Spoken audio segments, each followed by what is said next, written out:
This is a quick video on how I will replace the oil and oil filter on my new 2020 Land Rover Defender. The method is very similar. It's a vacuum method from the top of the engine, very similar to the method I used on my previous Land Rover, which was an 8-cylinder engine from an LR4. This one is a 6-cylinder inline 6 3-liter mild hybrid engine. It's the P400 engine on the Land Rover Defender 110. I will be using oil that is coming with the blessing from Land Rover. I don't want to take any chances. My car is under warranty and I don't want Land Rover to have any issues with my oil change, since they recommend oil changes every 2 years of 21,000 miles. There's no way I'm going to wait that long, but on the other hand, I don't want to take chances with any warranty issue that might arise, since it's a very sophisticated mild hybrid engine. So I'm using an oil that's approved by Land Rover for this particular application. It's a 0W20, as you can see, and it's got the approval by Land Rover. It's a Liqui Moly that I bought on Amazon. Very expensive. It's about $10 a quart. These are 5-liter jugs, $48 per jug, so it's $100 of oil right there. I'll be using about 8.8 liters for the oil change, but it's worth it again for peace of mind. I'll be using an oil filter by Land Rover as well, the original part for this particular vehicle. There's no aftermarket filters available yet, as far as I can tell. Found it on eBay, I think, for about $16. And that's the part number. Hopefully you can see it. Okay, then I'm using this socket here, 27mm socket, to remove the oil filter cap. It's connected to a torque wrench, and I'll tell you why later. Here's a usual funnel and some rags for the possible mess. And here's the new vacuum pump I'm using. It's bigger than the one I used to use for my LR4, because this vehicle here dispenses about 8.8 liters of oil when you vacuum it out, and my T-Vac that I was using was just too small for that. So I bought a little bigger one from Amazon again. It's an OEM tool.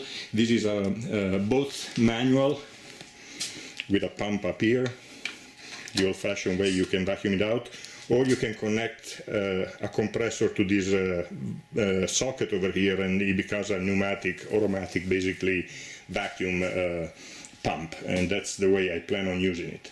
Alright, so as usual, the engine has been warmed up for a few minutes. The car is on level ground. I've been waiting about 10 minutes for all the oil to drip down into the sump, and now I'm gonna get started. Okay, here's a view of the engine with the hood open. This cover over here, just like in the old LR4, comes off by pulling it up carefully. There's like 4 studs holding it in place. And as you can see, these studs over here have got little rubber grommets in it. Make sure that they don't fall off accidentally. 1, 2, 3, 4. They don't fall off accidentally when you remove this, because they can come off, and if you lose them, this might rattle inside the engine. Okay, so this comes off, and we got the oil cap over here, and the good old-fashioned dipstick right over here. This is how we're going to both check the level of the oil. No more digital gauges, electronic gauges like in the old LR4. We're also going to vacuum the oil out of the dipstick tube. Under this cover over here, I don't know why Land Rover puts it here, but here, let's just remove this, and this uncovers the oil filter. This cap over here we're going to unscrew, and this is where the oil filter is contained. Okay, just like we did in the old LR4, we're going to unscrew this cap over here for the oil filter, but we're not going to remove it yet. We're just going to unscrew it 4 full turns to allow whatever oil is in this oil filter cartridge to drain into the sump before we vacuum the oil out. So just 4 full turns of this ones. 1, 2, 3, 4, and for now we're just going to leave it here. Okay, we're now going to remove the long dipstick and set it aside. Very long. Never seen a dipstick this long. So we're gonna set this aside because we're gonna need to vacuum the oil out from the dipstick pipe right there. Okay, now we're gonna insert this tool over here that came with the vacuum pump that I'm gonna use to vacuum the oil out of the engine. We're going to stick it inside the pipe of the dipstick. And my only concern with this is that this hose over here, because the dipstick is so long, I hope this hose is long enough to reach all the way down at the bottom of the sump and vacuum all the oil out. As I slide it in, I'm trying to feel if it touches the bottom of the sump, and I can't feel a thing. So I'm just gonna slide it all the way in, connect the pump to this connector over here, and hope for the best. All right, let's connect the pump. These I've already connected to the body of the pump right here. I'm just gonna connect this hose to the part that's sticking out of the dipstick pipe.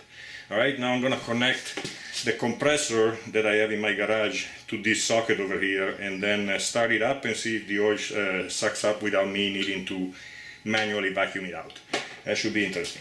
All right, so I have adjusted my compressor to 90 psi at the tool end over here, because that's what the pump says the maximum pressure should be, so I don't bust the pump by having too much pressure over here. Now let's connect it. Oops. Alright, and now, in theory, I open this up and the oil should start flowing.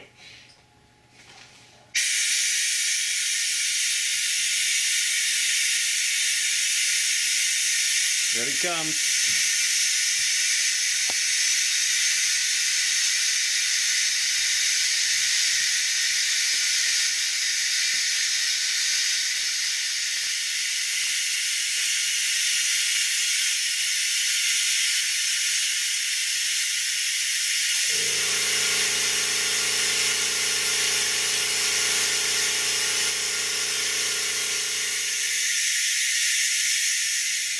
Okay, the oil stopped coming, and it stopped coming when the pump was literally almost full completely. So considering the capacity, oh by the way, if you're wondering what that wetness on the floor is, it's not oil.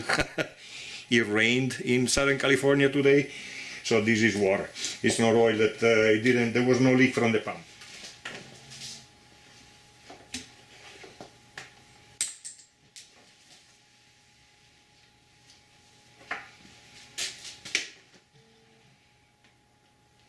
Okay, I'm gonna first, before I fill the engine with fresh oil, I'm gonna take the old oil filter out. It should be loose enough to come off by hand now. Okay, here's the cartridge and the cap. The usual gasket over here that hopefully you can see, that comes with the new filter cartridge we're gonna replace. We're gonna replace the cartridge. Okay, just like the old cartridge on my old LR4, this one just pops in and out by hand. Just pull it out like this, discard this. The difference is that inside this housing over here, there's a valve at the bottom. It's called bypass valve. Just make sure it didn't accidentally come off with the filter. The filter should look like this at the bottom. There shouldn't be anything attached to it that I have to discard. Clean this out a little bit, especially the threads. Alright, we're gonna pop the new filter in now. Here's the new gasket that comes with it. We're gonna pop this one out, the old one, with a screwdriver.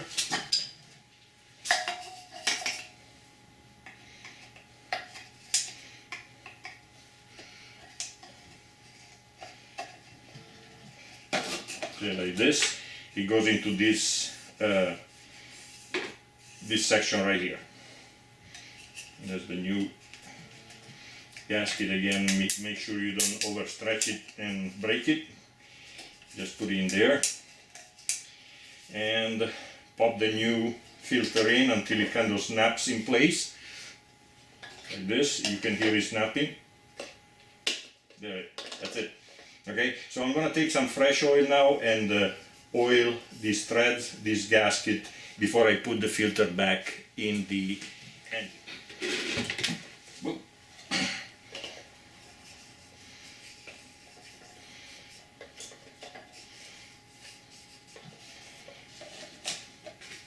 Alright, I'm just cleaning the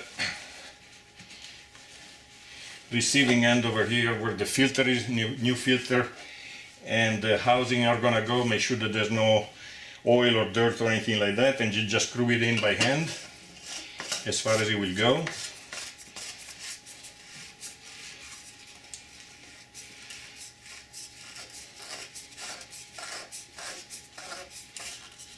And we're just going to tighten it slightly with our torque wrench, which is calibrated at 25 Newton meters, about 19 pound-feet of torque.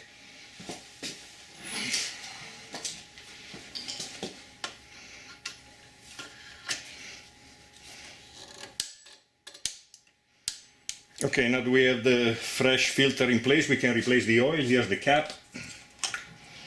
Remove this. I have a little funnel that makes the job a little bit easier.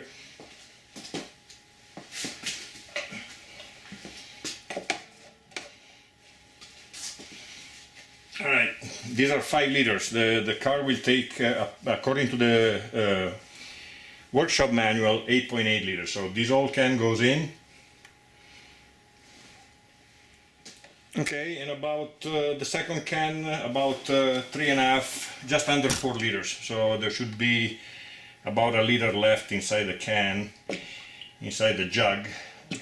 It's marked, so I'm gonna pour it carefully, make sure that I don't overfill it, and check it. That looks about right.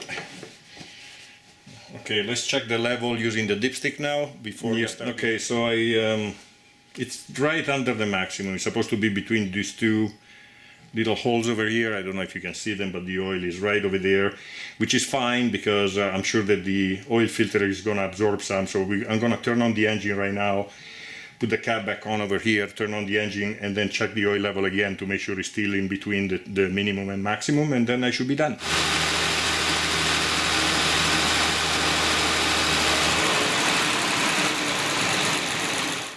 Okay, finally I ran the engine for a couple of minutes to allow the oil filter to soak up some oil and let it cool down, turn it off and let it settle for about 2 minutes. Check the oil level and it's still right under the maximum, so I'm gonna leave it alone, not gonna add any more oil, put the dipstick back, close the covers, and we're done with the oil change.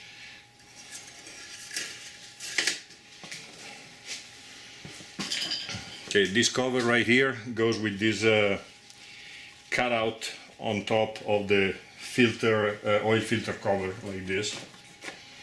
And then this just snaps back on those 4 studs. If you center the oil cap in the hole over here, everything's gonna line up. That's it.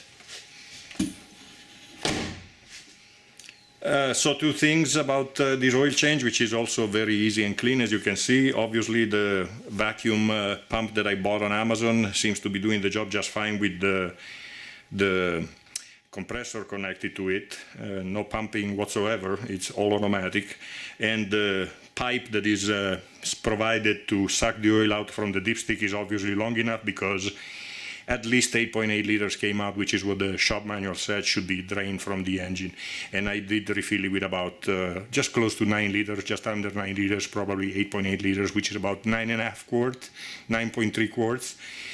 So it worked out really well. Nothing to reset in the car because I'm doing my first oil change at 8,000 miles. Land Rover wants you to replace it every 2 years or 21,000 miles, which is crazy. But this is how I do it, and I hope it helps.